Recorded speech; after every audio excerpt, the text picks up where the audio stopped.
Well, hey there and welcome back for another Secondhand Opinions video. I'm Jason Alderman, the internet's favorite fat mouth, fat ass, bringing you fat stacks of fuck facts.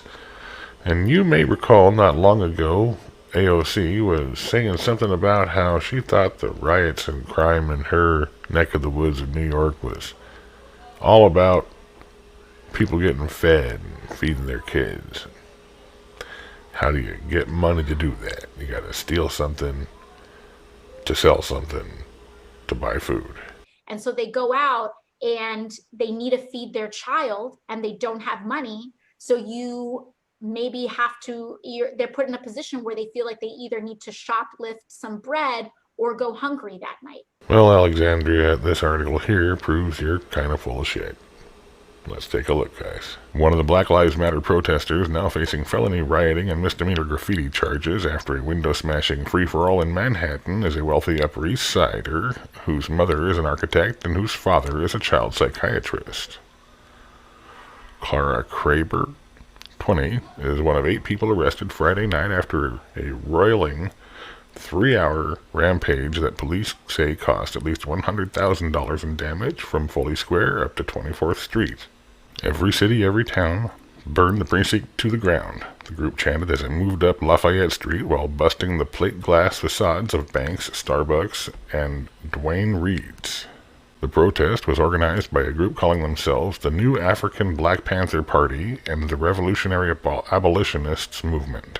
Given her privileged upbringing, Kraber might seem an unlikely alleged revolutionary in those ranks. Kraber's mother, Virginia Kindred, runs Kindred Art Works, a Manhattan architect firm that has designed spaces for Columbia University and NYU and worked on numerous schools and businesses spaces throughout the city. Her father is Marcus Kraber, an Upper East Side child and adolescent psychiatrist who teaches at the Columbia University and Department of Psychiatry. In 2016, the family paid $1.8 million for their 16th floor apartment on East End Avenue. The family also owns a 1730 home, featuring 4 fireplaces according to property listings in Tony Litchfield County, Connecticut. But Kraber has joined in street protests for years before allegedly taking part in Friday night's march. She is now facing a maximum of 4 years in prison on her top charge of first-degree riot. "We don't have much political power right now, being youths, but this is something we can do," she told the New York Times in 2014, explaining why she joined a Manhattan rally on behalf of Ferguson, Missouri, police brutality casualty Michael Brown.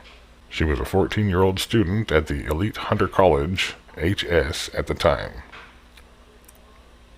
Now she is a history undergrad at Rice University in Houston, according to her Facebook page, where the most recent photo from June shows her grinning ear to ear while holding a goat. As a member of the Rice Young Democrats, she helped work on Beto O'Rourke's 2018 failed bid to unseat Senator Ted Cruz. She donated $121 to Rice Young Democrats PAC. "Does Beto make you feel this way too? Then go vote," she captioned a Facebook photo showing her looking up earnestly at the candidate. Alexandria Ocasio-Cortez, what about this lady makes you think she's hungry for food or starving and trying to feed kids? Clara Kraber didn't have much to say when reached by phone at her second home in Connecticut Friday night. "No, not right now. I don't want to talk about it," she said after her arrest. "This is the height of hypocrisy," one law enforcement source who was at the protest told the Post. "This girl should be the poster child for white privilege, growing up on the Upper East Side and another home in Connecticut. I wonder how her rich parents feel about their daughter, how they would feel if they graffitied their townhouses."